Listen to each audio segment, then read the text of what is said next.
Alright, so I feel like it's important that I need to mention this. I'm calling this a modular wiring harness because you can pretty much literally use it on any of the multi-fuel powered M44 series trucks, the M35s. The only thing you can't use it on, of course, is the gas burners because they got a completely different type of ignition system that has to be powered differently, blah, blah, blah. That's not the point.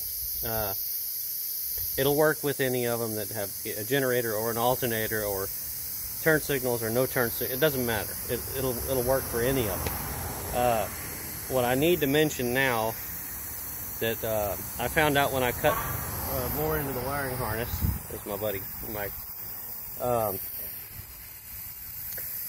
I told you guys that you could eliminate one of the pigtails and you can't. Okay, now let me explain this.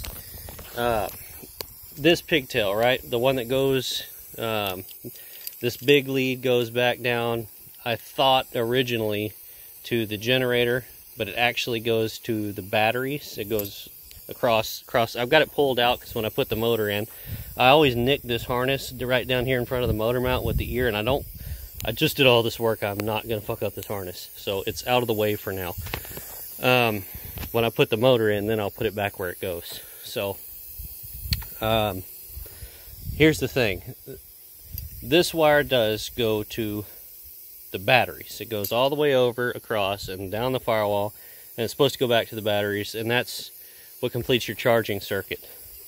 From this connector, and I've showed you this on the other truck, it actually goes back over, across, and down, and then up along the top of the motor with the a couple of the other wires, and then down to the generator. And that's what completes it from the generator to the batteries. Now, it's kind of irritating that they did that because that's like 15 feet of fucking 8 gauge that they didn't have to run when you only have to go straight from the generator to the battery. But that's not the point here.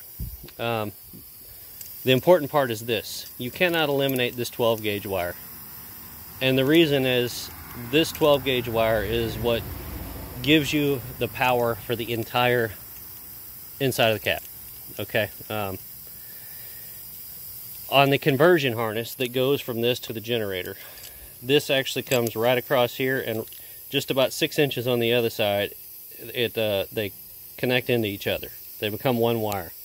So the 12 gauge connects with the 8 gauge, and it pulls its power for the entire rest of the truck off of that lead, which is, you know, the charging circuit, which is directly connected to the batteries. So you can't do away with this. What you can do if you don't want to deal with this 15 or 20 feet of 8 gauge, you can take that out of the harness, okay? You can run this, take it completely out, and you can run one lead from the generator power to the hot lug on the starter, and that's all you need. You still need your field wire to come down and turn the alternator on, but this you also have to run over and connect to the hot lead on the starter.